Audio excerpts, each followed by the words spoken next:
विद्यार्थी मित्रों, Nobel group Vasudev विद्यालय यूट्यूब चैनल में आपનું સ્વાગત છે।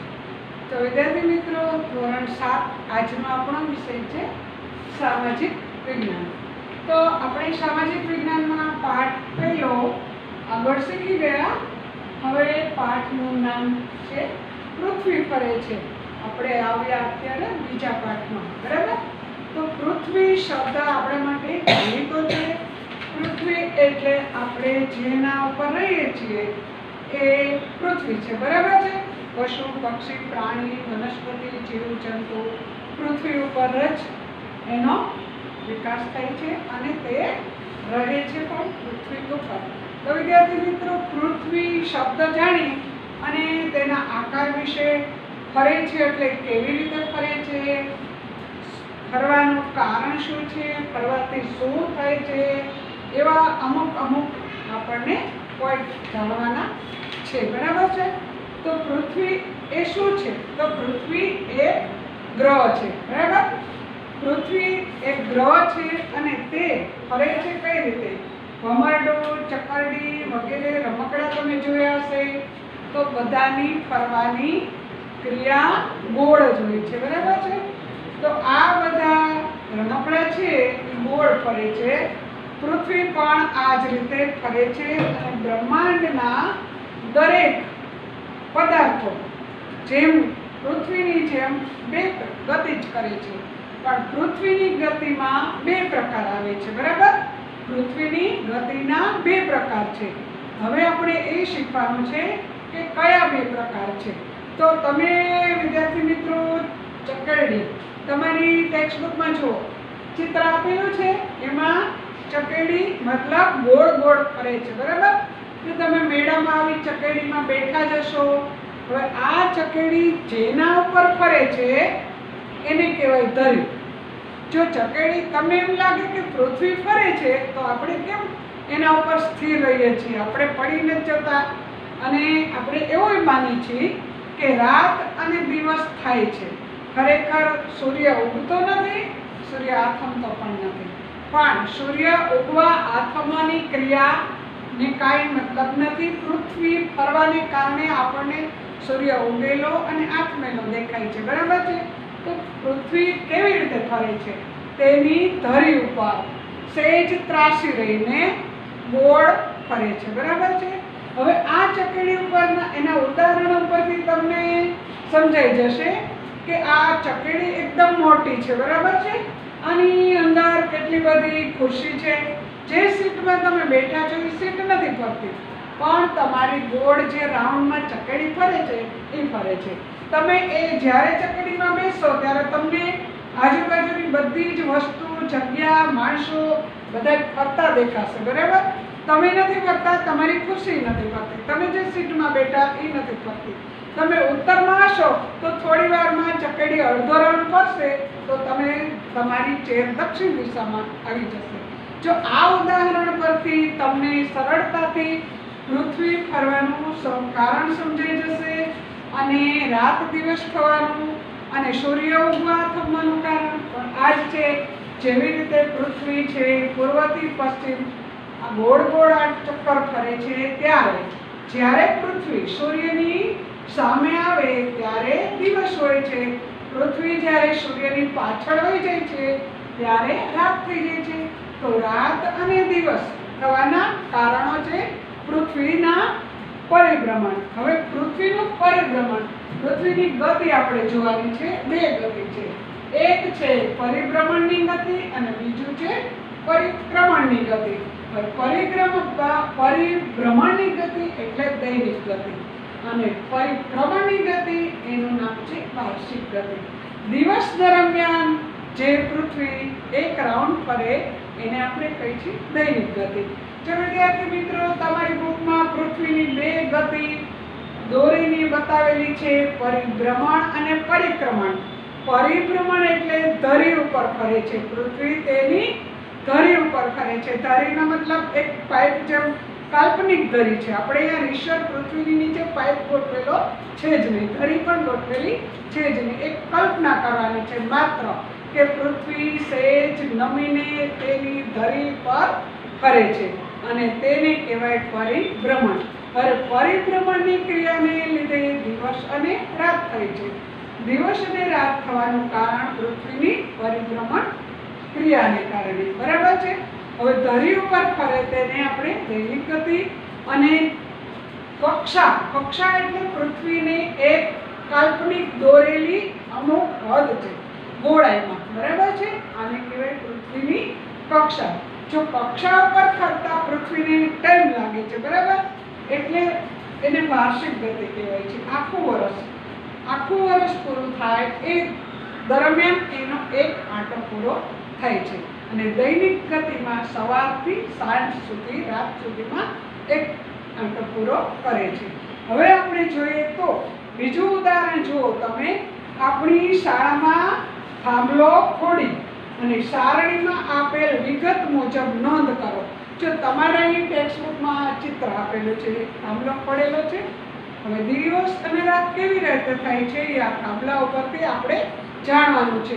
તો વિદ્યાર્થી મિત્રો, તમારી આ બુકની અંદર જે ચિત્ર આપેલું છે એમાં હું બોલું એ મુજબ તમારે ટાઈમ લખવાના છે. જો ના ફાવે તો તમે અહીંયા આગળ હું દોરી બતાવું છું. આ એક થાંભલો પડેલો છે, બરાબર છે. હવે એના પછી સૂર્ય બતાવેલો છે ઉપર, બરાબર. હવે એક થોડા અંતરે આપણે સૂર્ય દોરવાનો છે. સૂર્ય એક દિશામાંથી બીજી દિશામાં જશે. આ બીજી પછી અહીંયા દોરીએ બીજી વખત, પછી અહીંયા દોરીએ 4 વખત. હવે થાંભલાની લાઈનમાં આવી ગયા આપણે, બરાબર. હવે અહીંયા આપણે લખશું દિશાનું નામ પૂર્વ. કઈ દિશા છે વિદ્યાર્થી મિત્રો? પૂર્વ. હવે આ બાજુ એવી જ રીતે તમારે 3 સૂર્યના ચિત્ર દોરવાના છે, બરાબર છે. આ 3 ચિત્ર દોરી લેવાના. આપણે પૃથ્વીની દૈનિક ગતિ સમજવામાં સરળતા રહેશે, બરાબર મિત્રો. થાંભલાની સીધી લાઈનમાં મેં દોરેલા છે, બરાબર. હવે પહેલા ચિત્ર અહીંયા છે. તો આ થાંભલાની ઉપર એક ચકલી બેઠી હોય એવું ચિત્ર છે, બરાબર છે. હવે આ ચિત્ર કેવી રીતે પડે છે એનો પડછાયો તમારે જોવાનું છે. હવે તમારે સૂર્ય ઉગવાનો સમય તો 6 વાગ્યાનો, બરાબર. તો સામાન્ય રીતે 6 થી 8 લખો. પહેલા સૂર્ય આગળ શું લખ્યો મેં? સમય 6 થી 8, 2 કલાકનો. પછી અહીંયા સમય લખીએ આપણે 8 થી 9 નો સમય. 9 નો લખ્યો પૂર્વ દિશાથી ચાલુ કરી, અને આ લખ્યો આપણે 2 કલાકના અંતરે 9 થી શું લઈશું? 10, 2 કલાક. 9 થી 10 નો સમય. અહીંયા લઈશું 10 થી 12, 10 થી 12. જો વિદ્યાર્થી મિત્રો, આ પૂર્વ દિશાથી સૂર્ય બરાબર માથે આવે ત્યારે 12 વાગ્યાનો સમય હોય છે, બરાબર છે. હવે પછી સૂર્ય આથમવાની દિશા આવશે. તો સૂર્ય કઈ દિશામાં આથમે છે વિદ્યાર્થી મિત્રો? પૂર્વમાં ઉગી ગયો. આપણે 12 વાગ્યા સુધીનો સમય બતાવ્યો. હવે આથમવાનો સમય બતાવવાનો છે 12 પછીનો. તો આને લખશું દિશાનું નામ પશ્ચિમ. કઈ દિશા છે? પશ્ચિમ દિશા. હવે સૂર્ય પશ્ચિમ દિશામાં આવતો છેક આથમવાની નીચે આવી જશે ત્યારે સૂર્ય આથમી ગયો, બરાબર છે. હવે અહીંયા છે 10 થી 12, તો અહીંયા લેશું 12 થી લેશું 2 નો સમય. અહીંયા લેશું 2 થી 4 નો, 2 થી 4 નો સમય. અને છેલ્લે લેશું 4 વાગ્યાથી સાંજના 6 વાગ્યાનો સમય. જો વિદ્યાર્થી મિત્રો, આ સમય તમને મેં લખી બતાવ્યો છે 2 કલાકના અંતરે. સૂર્ય પૂર્વથી પશ્ચિમમાં કેવી રીતે જાય છે એ પણ બતાવ્યું. પણ હવે જે આ ચિત્ર છે એના ઉપર શું અસર થાય છે, બરાબર. તો પહેલા જ્યારે સૂર્ય ઉગેલો હોય ત્યારે તમે ઉદાહરણ તમારી પોતાની રીતે જોઈ શકશો. સૂર્ય ઉગે ત્યારે તમે સૂર્યની સામે ઊભા રહેશો તો તમારો પડછાયો પાછળ પડશે અને નાનો પડશે. કેવો પડશે? નાનો. તો અહીંયા પહેલો પડછાયો સાવ એકદમ નાનકડો પડશે, બરાબર છે. પછીનો પડછાયો મોટો પડતો જશે, મોટો થતો જશે, અને છેલ્લે પાછો 12 વાગે સાવ ઉપર આવે ત્યારે સાવ થોડો બતાવશે. હવે સૂર્યનો આપણો પડછાયો કઈ રીતે નાનો થયો સમજાણો મિત્રો? જેવી રીતે સૂર્ય ઉપર જતો જાય એમ પડછાયો લાંબો થતો જાય છે, પણ પાછો બપોરના 12 વાગે તમારા માથા ઉપર સૂર્ય આવે ત્યારે તમારો પડછાયો બરાબર તમારી નીચે આવશે, એકદમ નાનો બતાશે. હવે પછી આથમવાની દિશામાં પણ આ જ રીતે થશે. તો વિદ્યાર્થી મિત્રો, ચિત્ર દ્વારા સૂર્ય ઉગવાની અને આથમવાની તમે ક્રિયા જાણી લીધી. તો પૃથ્વી ફરવાને કારણે આ ક્રિયા થાય છે, બરાબર. હવે આ પ્રશ્ન તમને સમજાઈ ગયો હશે. અને પરિભ્રમણ અને પરિક્રમણ વિશે તમે જોઈએ તો શું કરવાનું? હવે આપણે પરિભ્રમણ અને પરિક્રમણ. તો પરિક્રમણ એટલે આખો વાર્ષિક ગાળો, પૃથ્વીના પરિક્રમણ એટલે ફરવાનો વાર્ષિક ગાળો, અને પરિભ્રમણમાં આપણે લીધો દૈનિક ગાળો. તો વિદ્યાર્થી મિત્રો, અહીંયા લખશું દૈનિક ગાળો, સમય ગાળો એટલે સમય, અને અહીંયા લખશું આપણે વાર્ષિક ગાળો. પૃથ્વીનો પરિભ્રમણ, પરિભ્રમણના બંને સમય છે. હવે વિદ્યાર્થી મિત્રો, તમે ચિત્ર દ્વારા આટલું તો સમજી ગયા કે પૃથ્વી ફરે છે એટલે રાત દિવસ બને છે, સૂર્ય ઉગે છે અને આથમે છે, બરાબર. હવે જો પાછળ તમને એક કોઠો આપેલો છે, તમારી રીતે તમારે એક કોઠામાં મેં જે સમય આમાં બતાવ્યો એ પ્રમાણે તમે પણ તમારી જાતે લખી શકશો. હવે જોઈએ તો પૃથ્વીનું પરિભ્રમણ કે પરિક્રમણ એટલે શું? આપણે પરિભ્રમણ થવાની ક્રિયા જોઈ લીધી, પણ એટલે શું એ જાણવું છે, બરાબર. તો વિદ્યાર્થી મિત્રો, એક ભમરડો જેમ પોતાની ધરી ઉપર ફરે છે તેમ પૃથ્વી પોતાની કાલ્પનિક ધરી, કેવી ધરી? નોટ કરજો, ધરી કેવી છે? કાલ્પનિક. ત્યાં કોઈ વસ્તુ બતાવેલી નથી, દોરેલી નથી, પૃથ્વી ઉપર ક્યાંય એવી નિશાની નથી આપેલી કે આ પૃથ્વીની ધરી છે, બરાબર. તો કલ્પના કરેલી, માત્ર ને માત્ર ખગોળશાસ્ત્રીની કલ્પના છે. તો પૃથ્વી પોતાની કાલ્પનિક ધરી પર ફરે છે. વિષુવવૃત્ત પર કલાકના કેટલા કિલોમીટરની ઝડપે? તો 1670 કિલોમીટરની ઝડપે. વિષુવવૃત્ત પર 1 કલાકમાં કેટલી ઝડપ છે પૃથ્વીની? 1670 કિમીની ઝડપે ફરે છે. એક ચક્ર પૂર્ણ કરે છે. કેટલા કલાક આવ્યા? આટલા કલાક એટલે વર્ષ જ થશે મિત્રો. તમને એટલો તો ખ્યાલ આવી જશે કે આટલા કલાક એટલે 1 દિવસ 2 દિવસની વાત ન હોય, વર્ષની જ વાત હોય, બરાબર. તો 1670 કિમીની ઝડપ, આ ચક્ર પૂર્ણ કરતા 24 કલાક થાય, બરાબર છે. હવે એક ચક્ર પૂરું કરે એટલે 24 કલાક થાય છે. સૂર્ય દિવસે જ કેમ દેખાય છે? આવો પ્રશ્ન થાય છે તમને.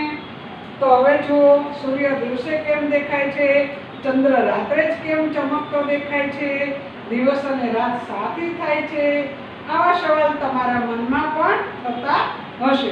હવે સૂર્ય દિવસે કેમ દેખાય છે એ સમજવા માટે તમારી ટેક્સ્ટ બુક તમારે જોવાની છે. ચિત્ર તમે જોશો એટલે તમને બરાબર સમજાઈ જશે. હું બોલું એ ધ્યાન રાખજો અને ચિત્ર પર પણ ધ્યાન રાખવાનું છે. જો પહેલા તમને બતાવ્યું છે દિવસ, આ છે એ સૂર્ય છે. 1 મિનિટ તમે જોઈ લો, હું હાથ રાખી અને બતાવીશ તમને કે સૂર્ય કયા છે.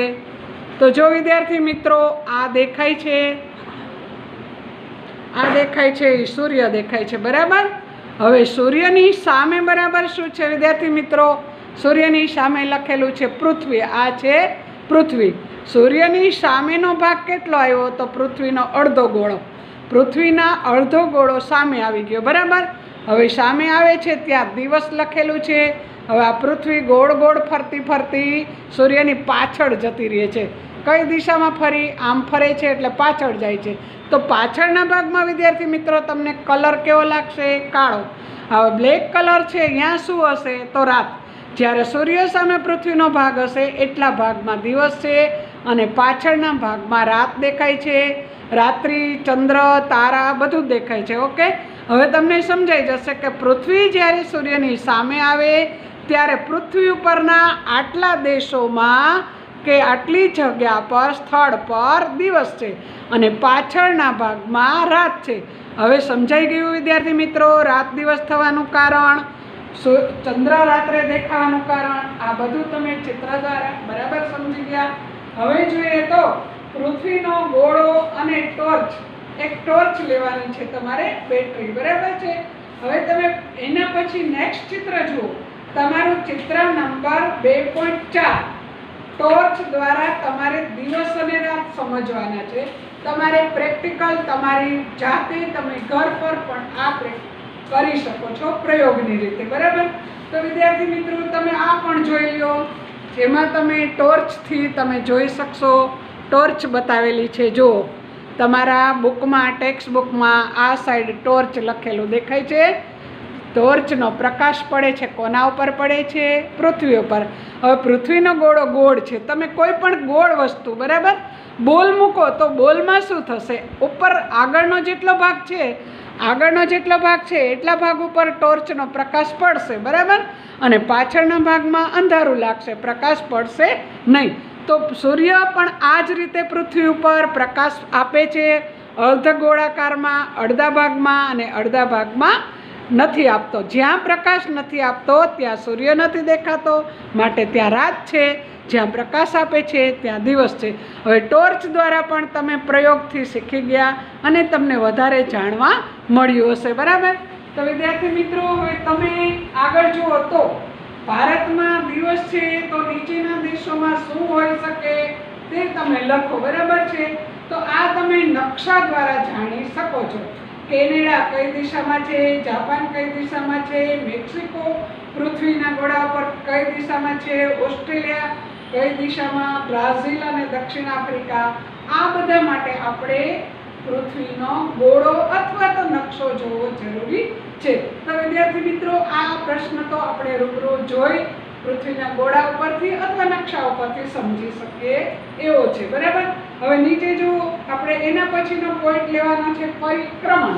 હવે પૃથ્વીનું પરિક્રમણ, બે ક્રિયામાં આપણે પરિક્રમણ અને પરિભ્રમણ બે ક્રિયા બોલ્યા. પરિક્રમણ એટલે શું છે તે આપણે સમજી લઈએ. પૃથ્વી પોતાની ધરી ઉપર ફરતા ફરતા સૂર્યની પણ પરિક્રમા કરે છે. પૃથ્વી કોને ફરે છે? પોતાની ધરી ઉપર ફરે છે અને સૂર્યની પ્રદક્ષિણા પણ કરે છે. સૂર્યની ફરતે એક પ્રદક્ષિણા પૂરી કરતા લગભગ 365 દિવસ સૂર્ય ફરતે, ખાલી પોતાની ધરી ઉપર માત્ર નથી ફરતી, પણ સૂર્યની ફરતે પણ પ્રદક્ષિણા તેની થાય છે અને આને કહેવાય છે પૃથ્વીની પરિક્રમણ ગતિ, બરાબર, અથવા તો વાર્ષિક ગતિ. તો એ ગતિનો સમય છે 1 વર્ષ 365 દિવસ. આ સમયગાળાને આપણે 1 વર્ષ કહીએ છીએ. તો આકાશમાં પૃથ્વીને આ રીતે નિરંતર ફરવા માટે એક કાલ્પનિક કેવો માર્ગ હોય છે? કલ્પના કરેલો માર્ગ નક્કી થયેલો હોય છે. આ માર્ગને શું કહેવાય છે? પૃથ્વીની કક્ષા. પૃથ્વીની કક્ષા, બરાબર છે. તો વિદ્યાર્થી મિત્રો કક્ષા એટલે પૃથ્વીને કલ્પના કરેલી એક ફરવાની જગ્યા. હવે જો વિદ્યાર્થી મિત્રો આપણે આગળ જોઈએ તો કાલ્પનિક માર્ગ નક્કી કરેલો તેને આપણે કક્ષા કહીએ છીએ. પૃથ્વીની કક્ષા વર્તુળાકાર, વર્તુળ તો તમને ખબર જ છે, વર્તુળ ગોળ હોય છે, બરાબર છે. તો પૃથ્વીની કક્ષા કેવી છે? આવી ગોળ છે, બરાબર છે, વર્તુળ જેવી ગોળ છે, વર્તુળાકાર છે અને પરંતુ લંબગોળ છે, સાવ ગોળ નથી. જો આ ચિત્ર દોરેલું તમને પરફેક્ટ ગોળ નહીં લાગે. તમે કોઈ પણ પક્ષીના ઈંડાને જોયું હશે, બરાબર છે. તો ઈંડાનો આકાર કેવો હોય છે? લંબગોળ. તો આ પૃથ્વીની ખરેખર આ એની આકૃતિ છે, ઈંડા જેવો આકાર, લંબગોળ. અને તમને આ ચિત્ર સહેજ ત્રાસું લાગશે, લાગે છે? સહેજ ત્રાસું, બરાબર. ત્રાસું હોવાનું કારણ પૃથ્વી પોતાની કક્ષા ઉપર થોડી નમેલી રહે છે. હવે તમને આવો પ્રશ્ન થશે વિદ્યાર્થી મિત્રો કે આવડી મોટી પૃથ્વી ઉપર આટલું બધું એનું પરિભ્રમણ અને પરિક્રમણ થવા છતાં આપણે આપણી જગ્યા ચેન્જ નથી થતી, આપણે પડી નથી જતા. તો એનું મેઇન કારણ શું છે ખબર છે? તો વિદ્યાર્થી મિત્રો એનું મૂળ કારણ પૃથ્વી ઉપર ગુરુત્વાકર્ષણ બળને લીધે બધા જ પદાર્થો ખેંચાઈને રહે છે. પૃથ્વીની ઉપર ખેંચેલા, તમે વિજ્ઞાનમાં એક એવો પ્રયોગ જોયો હશે, બરાબર, કે ઝાડ પરથી જે ફળ પડે છે એ નીચે જ કેમ આવે છે? શું કામ આવે છે? વિદ્યાર્થી મિત્રો, પૃથ્વી છે એનામાં ગુરુત્વાકર્ષણ બળ રહેલું છે, જેથી કોઈ પણ વસ્તુને તેના તરફ ખેંચી લે છે, એટલે આપણે પૃથ્વી ઉપરથી પડી જતા નથી. તો વિદ્યાર્થી મિત્રો, હવે તમારે આગળ શીખવાનું છે. પૃથ્વીનો આકાર જોયો, એની ક્રિયા બે જોઈ, પરિક્રમણની કેટલો સમય લાગે છે એ પણ આપણે શીખી ગયા. બરાબર. વર્ષભરમાં પૃથ્વી અને સૂર્યનું અંતર એક સરખું રહેતું નથી. 1 મિનિટમાં તે 1760 કિમીની ઝડપે પૃથ્વી સૂર્યની પરિક્રમા કરી રહી છે. ચંદ્ર પૃથ્વીની પ્રદક્ષિણા પણ કરે છે. તો હવે તમને એમ થશે કે ચંદ્ર પણ પૃથ્વીની પ્રદક્ષિણા કરે છે અને સૂર્યની પ્રદક્ષિણા પૃથ્વી કરે છે, તો ત્રણેય એકબીજાની પ્રદક્ષિણા કરે છે. બરાબર છે. પૃથ્વી સૂર્યની પ્રદક્ષિણા કરે છે, પોતાની ધરી પર કરે છે. જો આ 3 પોઈન્ટ નોટ કરવાના છે તમારે, તમારા મગજમાં 3 પોઈન્ટ રહેવા જ જોઈએ, તો તમારે એક એક પ્રશ્નમાં તમને ગોઠવ થશે નહીં. પહેલું છે પૃથ્વી પોતાની ધરી પર પ્રદક્ષિણા કરે છે. બરાબર. બીજું, પૃથ્વી સૂર્યની આસપાસ પણ ફરે છે અને ચંદ્ર કોની આસપાસ ફરે છે? હવે જો તમે, ચંદ્ર પણ પૃથ્વીની પ્રદક્ષિણા કરે છે. બરાબર છે. તો હવે તમને એ સમજાશે કે પૃથ્વી સૂર્યની પ્રદક્ષિણા કરે છે તો એને કહેવાય પરિક્રમા. બરાબર છે. પૃથ્વીની આવી એક પરિક્રમાના સમયગાળાને 1 વર્ષ ગણવામાં આવે છે. ધરી ઉપર ફરવામાં 1 દિવસ. બરાબર છે. અને સૂર્ય પર ફરવામાં 1 વર્ષનો સમયગાળો. આ બે તફાવત ખાસ યાદ રાખવાના છે વિદ્યાર્થી મિત્રો. આમાં ગોટા નહીં કરતા, નહીંતર દિવસ રાત અને ઋતુ બદલાવાનું તમને સમજાશે નહીં. શું બરાબર યાદ રહી ગયું? ચલો, વર્ષ ગણવામાં આવે છે, તેનાથી ઋતુ બદલાય છે. જો પૃથ્વીના પરિક્રમણને કારણે ઋતુ ચેન્જ થાય છે, એને કહેવાય પૃથ્વીનો વાર્ષિક ગાળો. ઋતુનો બદલાવ આવવાનું કારણ પૃથ્વીનું પરિક્રમણ આવશે. હવે જો વિદ્યાર્થી મિત્રો આપણે આગળ જોઈએ તો પરિક્રમણના સમયગાળાને આપણે શું કીધું? 1 વર્ષનો સમયગાળો. તેનાથી ઋતુઓ થાય છે. ઋતુઓ થવામાં પરિક્રમણ ઉપરાંત પૃથ્વીની ધરીનું નમન પણ ભાગ ભજવે છે. પહેલા મેં સમજાવ્યું, પૃથ્વી પોતાની કાલ્પનિક ધરી પર નમીને ફરે છે. બરાબર છે. તો વિદ્યાર્થી મિત્રો, ઋતુ બદલાવામાં ખાલી પૃથ્વીનું ફરવું જ માત્ર ને માત્ર નથી, પણ પૃથ્વી તેની ધરી પર નમેલી રહે છે, સહેજ ત્રાસી. બરાબર છે. તો પૃથ્વી પોતાની ધરી ઉપર કેટલી નમેલી રહે છે એ પણ આપણે જાણવું જરૂરી છે. તો તમે જોયું હશે કે પૃથ્વી ઉપર અક્ષાંશ અને રેખાંશ દોરેલા હોય છે. પૃથ્વીના ગોળો આપણી સ્કૂલમાં પણ છે અને તમને બતાવેલો છે, તમે જોયો છે, પછી નકશો પણ જોયો છે. બરાબર. તો અક્ષાંશ આડા અને રેખાંશ ઊભા હોય છે. કેવા? અક્ષાંશ છે તે આડા અને રેખાંશ છે તે ઊભા. આડા અક્ષાંશ ઉત્તરથી દક્ષિણ દોરવામાં આવેલા છે અને તે 4 વિભાગમાં વહેંચેલા છે. બરાબર. ઉત્તર અને દક્ષિણ. તો 4 વિભાગમાં આપણે કર્કવૃત, મકરવૃત, વિષુવવૃત એ પણ તમે ભણી ગયા છો આગલા ધોરણમાં. બરાબર. તો વિદ્યાર્થી મિત્રો, આપણે જોઈએ તો ઋતુઓ થવાના કારણ શું છે? તો પૃથ્વી તેની ધરી ઉપર નમેલી રહે છે. પૃથ્વી પોતાની ધરી ઉપર કેટલી નમેલી રહે છે? તો 23.5 અંશ. કેટલી કક્ષા છે? 23.5 અંશ. આ એની કક્ષા કહેવાય. શું કહેવાય? કક્ષા.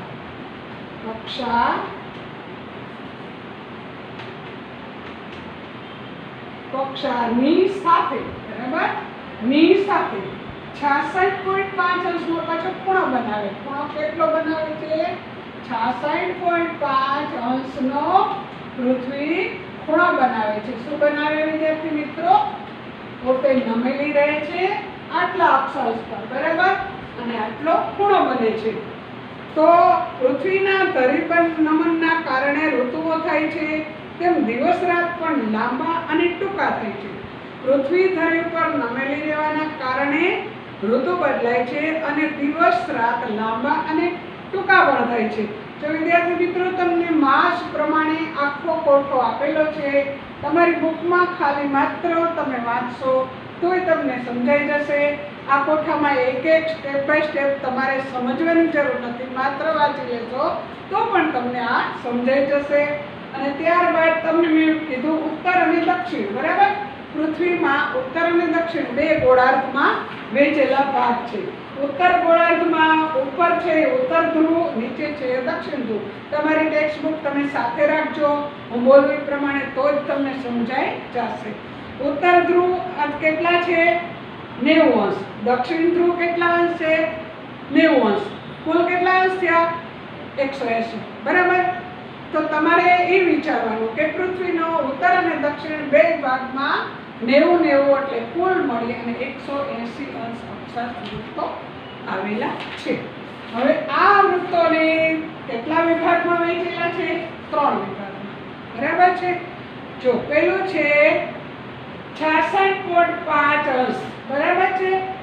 ત્યાર પછીનું છે 23.5 અંશ, એમાં ઉત્તર લખ્યું છે. ઉત્તર કર્કવૃત, એનું નામ છે કર્કવૃત. બરાબર 0 એટલે પૃથ્વીની બરાબર વચ્ચેનો ભાગ 0 અંશ કહેવાય છે અને તેનું નામ વિષુવવૃત્ત છે. ત્યાર પછી આપણે કયા બાજુ જશું? દક્ષિણ બાજુ. તો દક્ષિણમાં પણ 23.5 થશે, 23.5 અંશ. દક્ષિણમાં એનું નામ આપ્યું છે મકરવૃત. આ રેખાનું નામ મકરવૃત. ઉત્તરમાં છે કર્કવૃત, દક્ષિણમાં છે મકરવૃત, વચ્ચે છે વિષુવવૃત અને ત્યાર પછી ઉત્તર અને દક્ષિણ એન્ટાર્કટિકા ધ્રુવ. જો મિત્રો એન્ટાર્કટિકા અથવા તો આપણે ધ્રુવ કહીએ, ધ્રુવ એટલે ત્યાં એકદમ સૂર્યના કિરણો ત્રાંસા પડે છે, જેથી કરી ત્યાં 12 માસ ઠંડી પડે છે. વિદ્યાર્થી મિત્રો, હવે આમાં કંઈ ન સમજાય તેવું હોય તો તમે એકવાર વાંચી લેશો. કોઈ પ્રશ્ન થશે તો તમે વાંચીને સમજી શકશો. હવે પછીનો આપણે બીજો સ્ટેપ છે તે દિવસ લાંબા અને ટૂંકા થાય છે, દિવસ રાત. આપણે નેક્સ્ટ પીરિયડમાં જોશું. નમસ્તે. ઘરે રહેજો, સુરક્ષિત રહેજો.